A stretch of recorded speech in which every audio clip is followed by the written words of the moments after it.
Good morning, everyone. Let's bow down together in front of Shri Mataji, raise Kundalini and put ourselves into Bandhan.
साक्षात् श्री गणेश साक्षात् श्री आदिशक्ति माताजी श्री निर्मला देवी नमो नमः।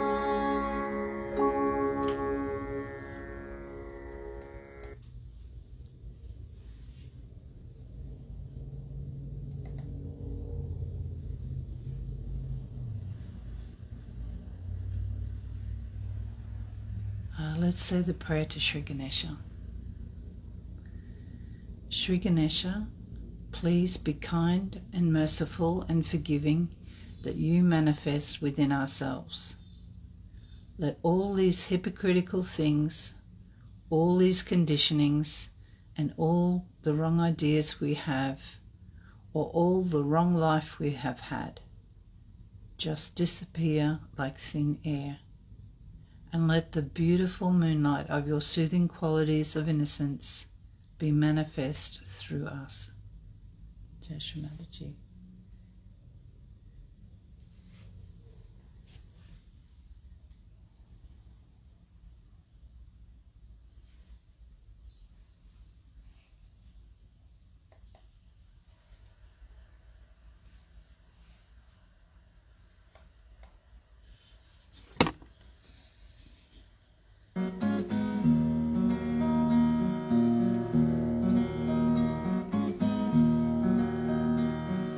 Om Tvameva Sakshat Shri Vakratundra Namo Namaha.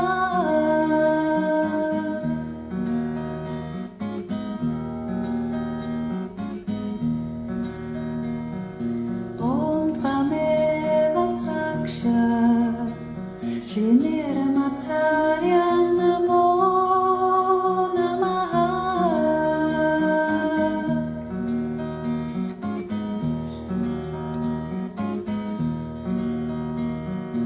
Om Tvameva Sakshat Shri Ekadanta Namo Namaha.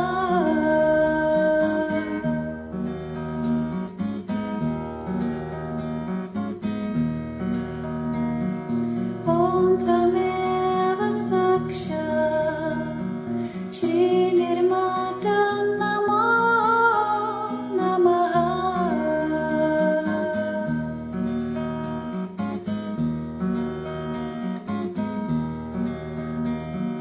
Om Tvameva Sakshat Shri Mahodara Namo Namaha.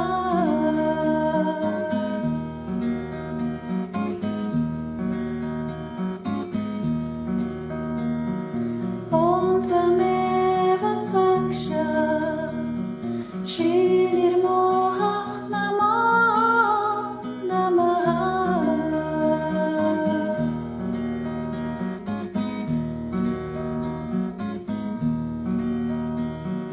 Om Tvameva Sakshat Shri Gajanana Namo Namaha.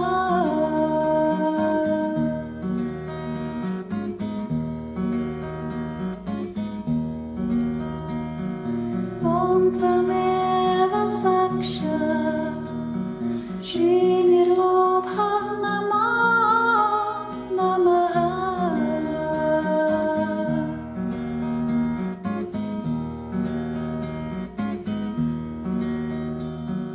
Om Tvameva Sakshat Shri Lambodara Namo Namaha.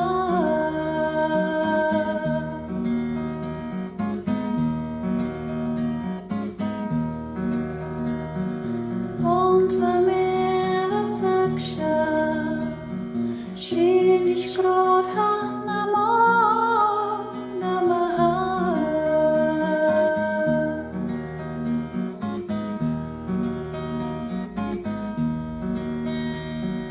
Om Tvameva Sakshat Shri Nikata Namo Namaha.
Nirhankara Namo Namaha.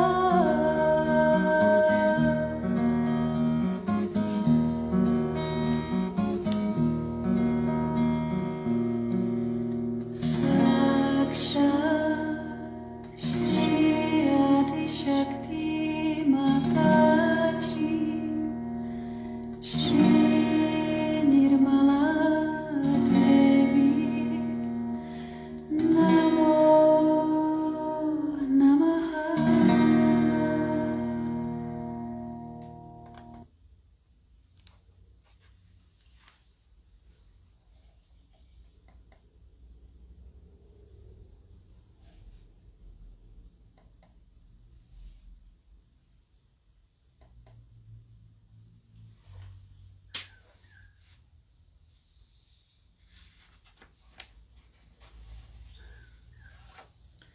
So today is the 7th night of our Navaratri celebrations. So I'm going to play a clip about the 7th incarnation of Shri Durga, which is Shri Kalaratri. After that, we'll listen to a Navaratri Puja talk from Kabela 1998.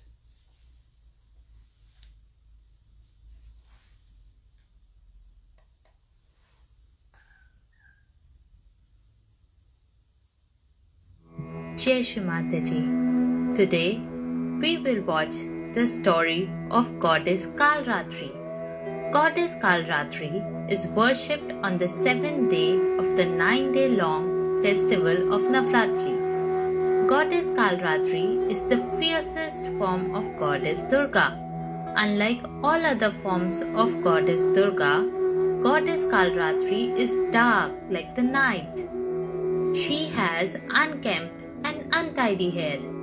She has 3 eyes, and whenever she breathes, there is fire that she breathes out from her nostrils. She wears a necklace that gleams like the moon, and she has 4 hands. In one hand, she carries a sword, in the other a thunderbolt, the third and 4th hand in the Abhaya and Vardamudra. Goddess Kalratri is literally translated into Kal and Ratri. Kal means the time and death, and Ratri means the darkness of the night. Goddess Kalratri comes to end the darkness. Goddess Kalratri comes to save her devotees from evil. Goddess Kalratri is evil for the evil, and she is extremely kind and benevolent to her true devotees. Goddess Kalratri is also known as Shubhankari. Let's listen to this story of Goddess Kalratri. Once there were 2 demons called Shumb and Nishumb. Shumb and Nishumb were extremely evil and wicked. They had invaded Devlok and even destroyed Indra's kingdom. Seeing all the destruction, Indra got really worried. It was absolutely impossible to kill Shumb and Nishumb because they had got a boon that they could not be killed by a human, a god, by devas, asuras, or any deity. Indra was perplexed and he needed some help. So he went to Goddess Parvati. She understood their fears and created another goddess, Chandi, to help them. Goddess Parvati sent Chandi to the battlefield to kill Shumb and Nishumb. When Chandi reached the battlefield, Shumb and Nishumb too had sent 2 demons to kill Chandi. These 2 demons were called Chanda and Munda. Goddess Chandi was able to kill most of the demons sent by Shumb and Nishumb.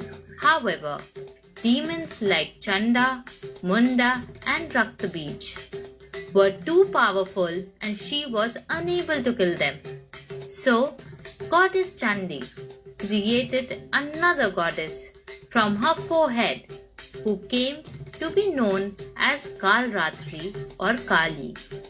She fought Chanda and Munda, and at once she slayed and killed them, and thus she also came to be known as Chamunda, the one who slayed Chanda and Munda. After that, there was another demon called Raktabij. Raktabij had received this boon from Brahma that he would be invincible. If ever anyone would try to kill him, whenever one drop of blood from Raktabij fell down on the soil, another clone like Raktabij would be born. Goddess Kali was absolutely infuriated. She was so angry when she saw this happening, and she only had one solution. She wanted to avoid Raktabij's blood from falling on the earth, and which is when she decided to drink his blood. A furious goddess Kalratri started drinking the blood of each clone of Raktabij that she attacked to prevent the blood from falling on the ground. That is how she managed to kill Raktabij.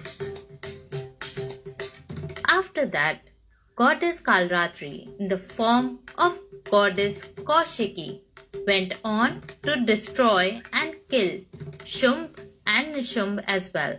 And then she completely restored peace in Devlok, helping Indra get back his kingdom and bringing about equilibrium or balance in heaven as well as the earth. It is believed that Goddess Kalratri blesses us when there is darkness around us. So whenever there is darkness around, just pray to Goddess Kalratri, for she is there for her devotees as the Shubhankari. She blesses and looks out for her devotees and protects them. Make sure you have that immense power in yourself to fight the darkness, no matter how terrorizing the darkness is. Wishing you all a very Shubh Navratri. Jai Shri Mataji.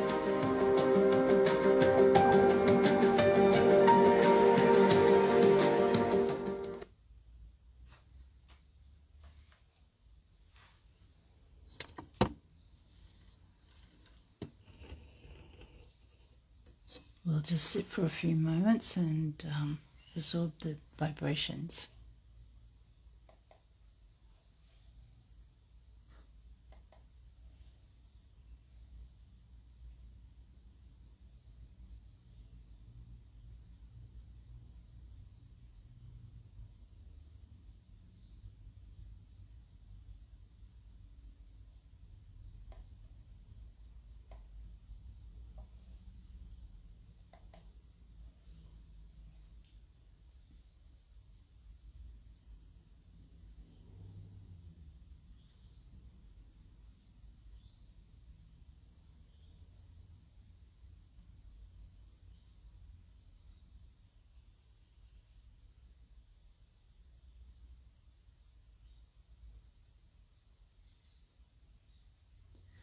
The talk this morning is a Navaratri Puja talk given in Kabbalah back in 1998.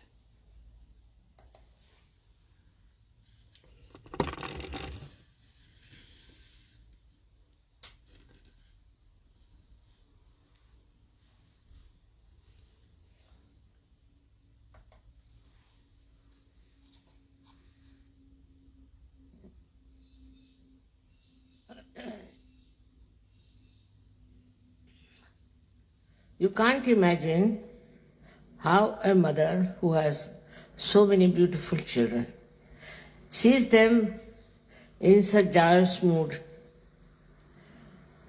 with their families, their children nicely settled down. It's very satisfying to see you all so much in joy and complete oneness with the divine. One has to realize only one thing, that though you are many, still compared to the population of this world, we are very few who really know the true knowledge, the real knowledge. You are the people who are knowledgeable, no doubt, but also knowledge which is not being adorned with truth, or which is not the true knowledge, has no meaning. All that vanishes into thin air because it is artificial.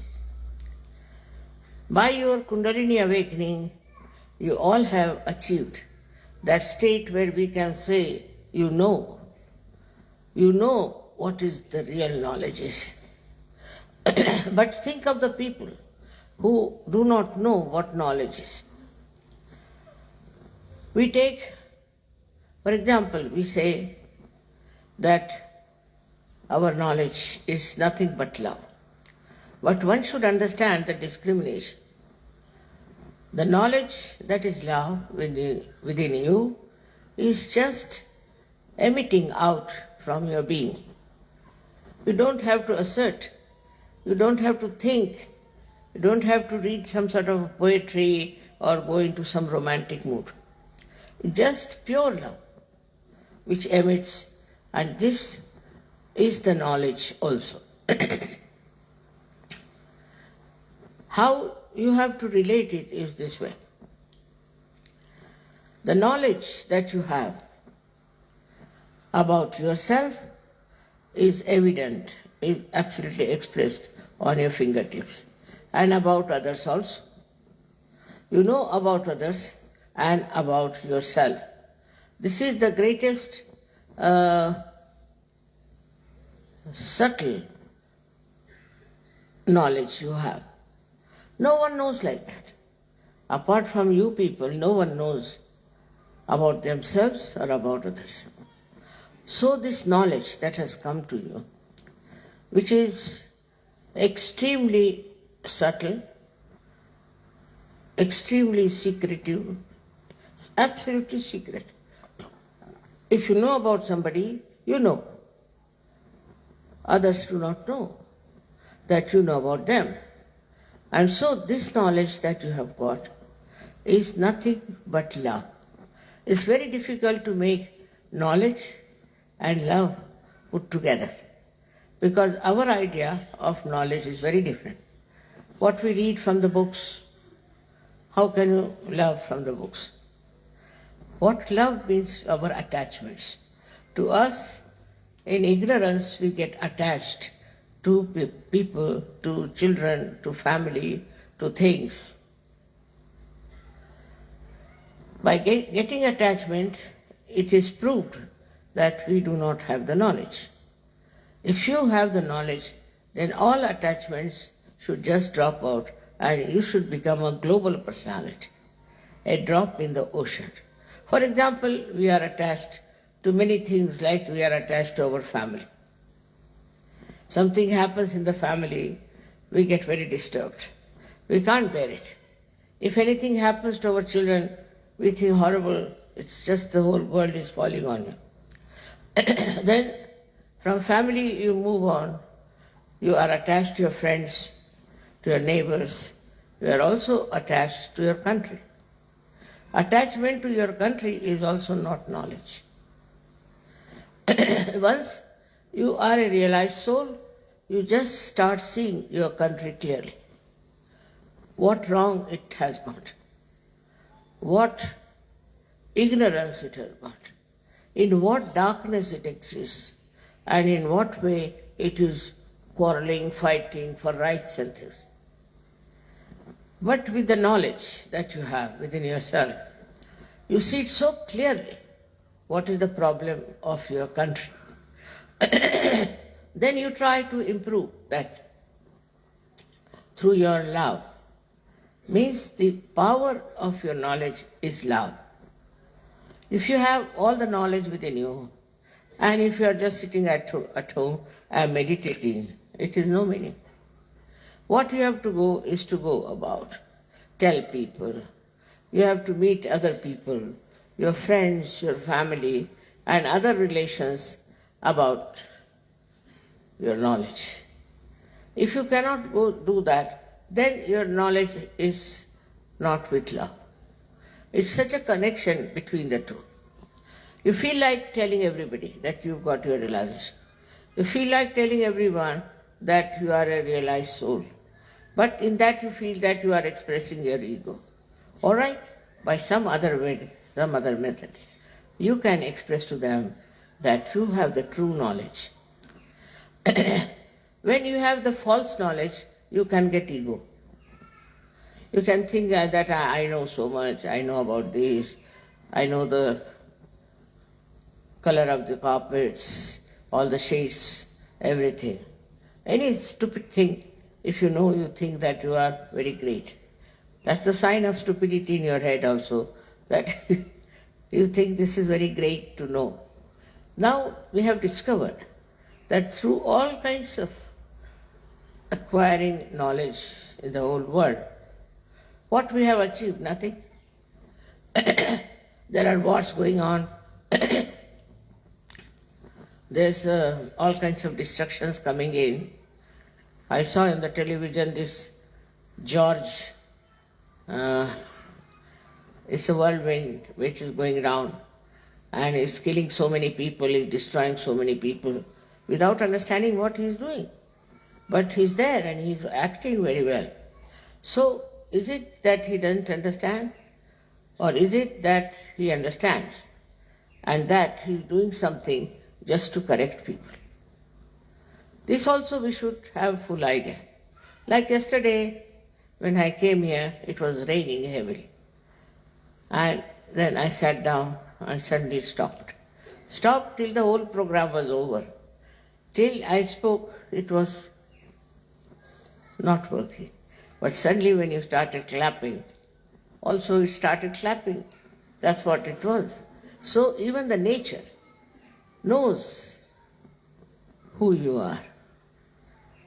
But you must know the nature. This is the point. Nature will act according to what your level of spirituality is.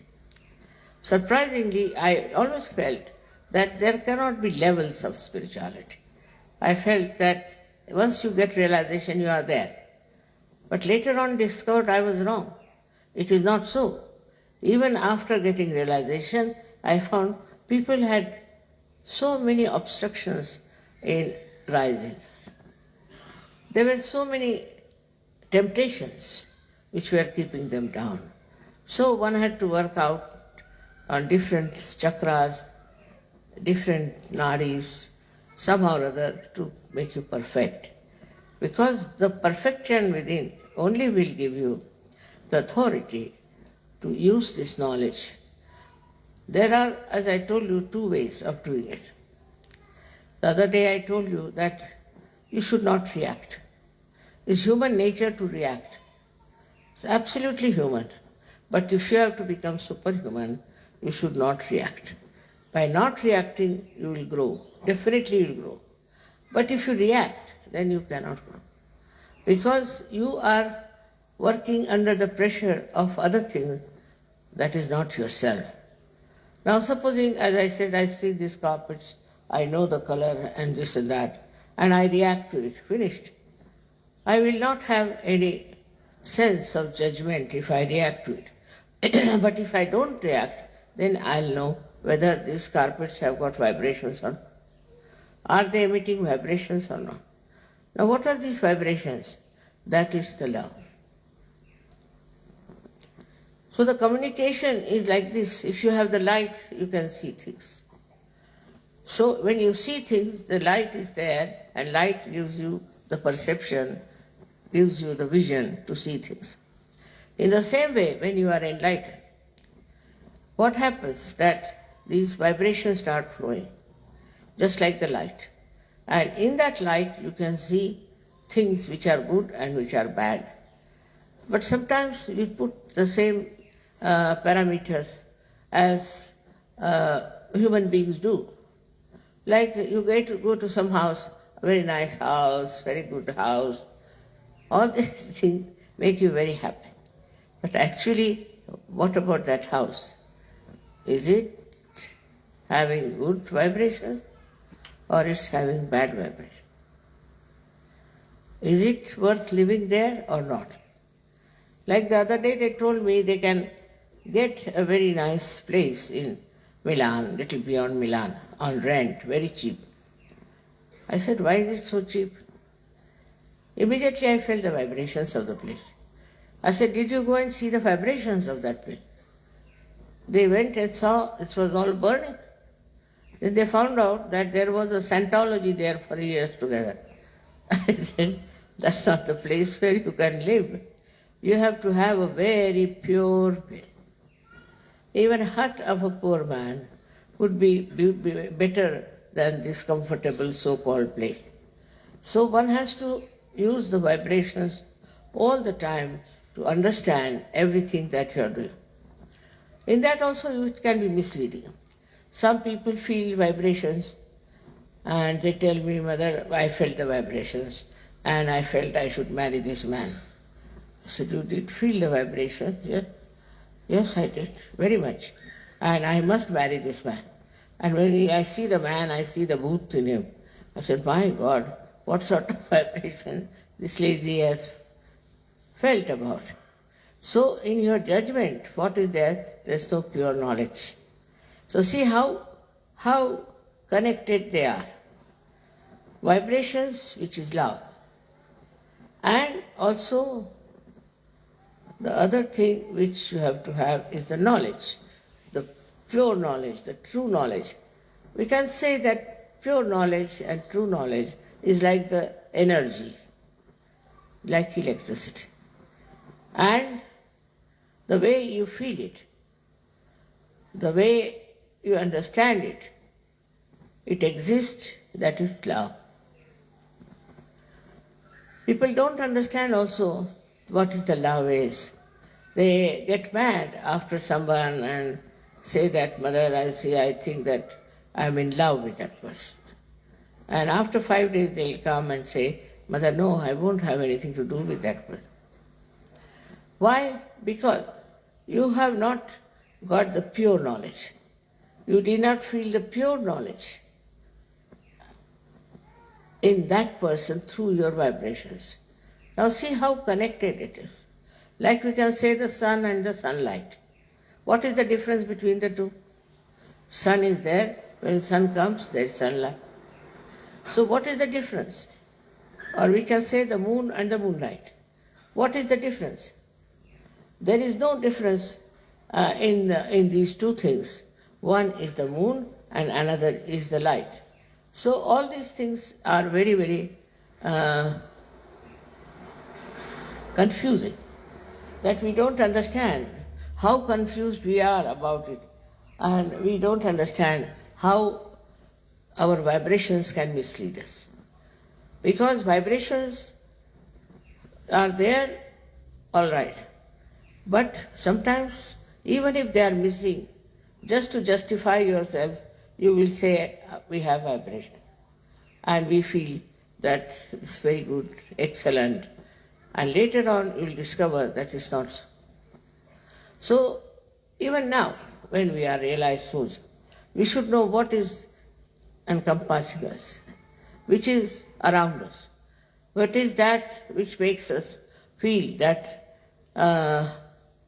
it's all right, it is good, we should have it.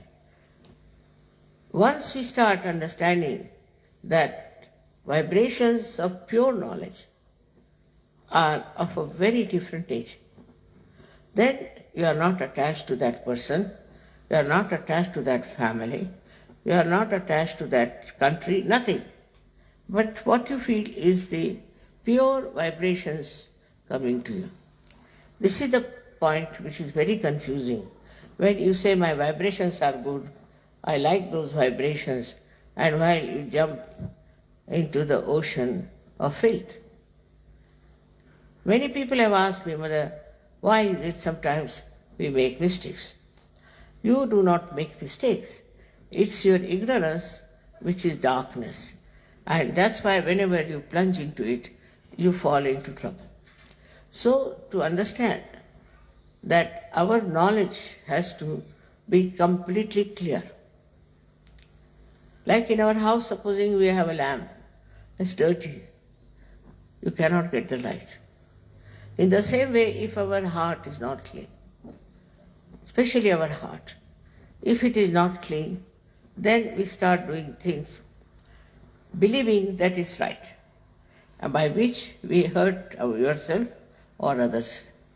It's a very, very common error in human nature to identify wrong things as right and just to make themselves look such a great, such a divine thing. As I told you now, there are people who want to say divide the country. Simple reason they want to divide. Now they want to divide because they want to have importance. The few people who want their importance will instigate others, tell them, all right, we must have freedom. If we have freedom, we'll have this country for ourselves. Then we can develop ourselves. Or a part of the country which is richer, which is better off, they will think that it's all right, we'll have all the money to ourselves, we'll have everything to ourselves. So they divide. They can divide in the name of religion, in the name of prosperity, whatever it is. But if you divide the country, actually you are facing a big problem. Because you have seen that wherever people divide, they fall into a kind of a dark dungeon from where they cannot come out. It's just a few people whose ego is that they want to have some land as their own, but they die. Not only die, some of them are murdered. And like that, all that idea that we'll have this possession of the land goes away. So in the same way, we can see on smaller things also. In smaller things also we are very much identified that if I have this thing, then everything will be fine. You cannot understand how people just jump at things and say, oh, Mother, this is ours, we must do this for ourselves, openly. They don't think it's wrong to say that this is my country, I must do for my country. Then another says that this is my country, I must do for my country. As long as there is this my and I, that means there is no knowledge. We'll leave it there and go into a silent meditation.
Jai Shri Mataji. We'll say the last verse of the three great mantras. Om Tvameva Sakshat Shri Kalki Sakshat Shri Sahasrara Swamini Moksha Pradayini Mataji Shri Nirma Devi Namo Namaha.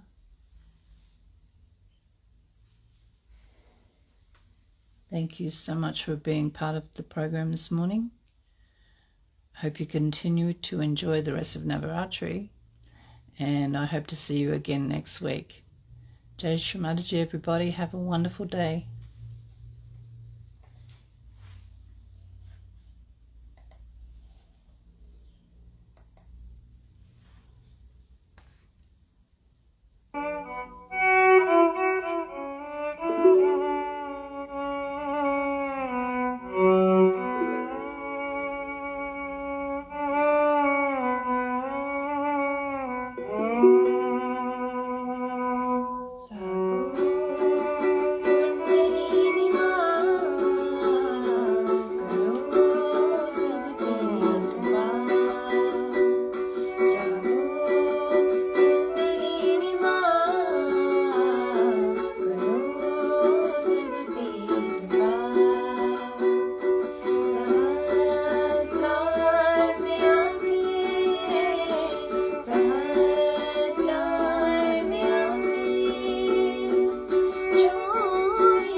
Sahaja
Jai Shri Mataji.